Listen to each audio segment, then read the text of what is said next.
Hey everyone! Of the 4 weeks I spent in South Africa, this video will detail the 2 weeks that I spent volunteering in a township in Cintsa.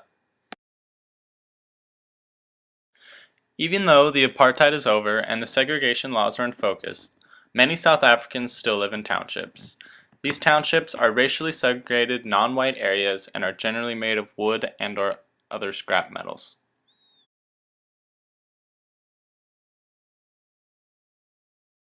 I traveled with a group called the International Student Volunteers, and they partnered us with a local organization in Cintsa. Our goal for the first week was to work on the sports field. The whole goal behind the field was to act as an alternative to violence, drugs, and the gangs that so many of the kids get wrapped into. Besides teaching Sive Jiu-Jitsu during my breaks, we had 3 main goals to accomplish at the sports field. The first goal was to create a drain taking the water that rolled down the hill and divert it away from the field. We were fortunate enough to see our hard work pay off when it rained and all the water was successfully diverted away from the field.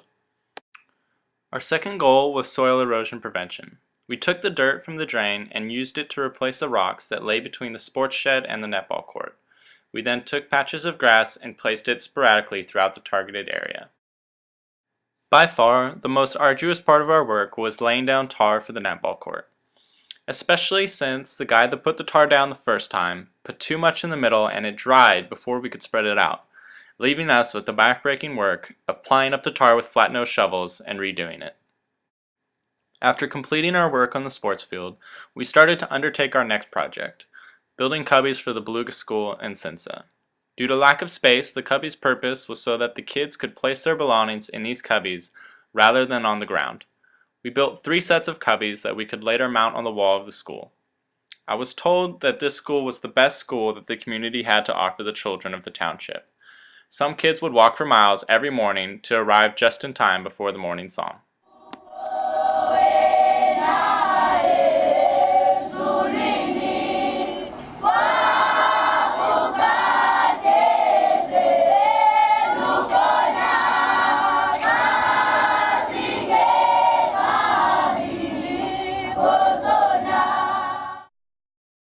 Our work at the school involved taking down the dividing wall in the children's classroom, repainting the school, and mounting the cubbies on the wall.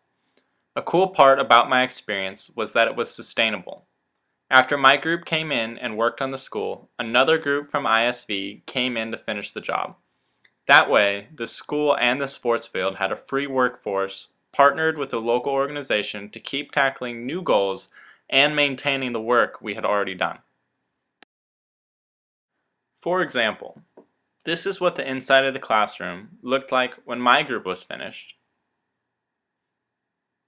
and this is what it looked like when the next group came in. Unfortunately, I don't have before and after pictures of everything we did, but these remaining pictures are what the school looked like when my group finished with it, and some more pictures with the kids. To all of you that donated to make this trip possible, I cannot thank you enough.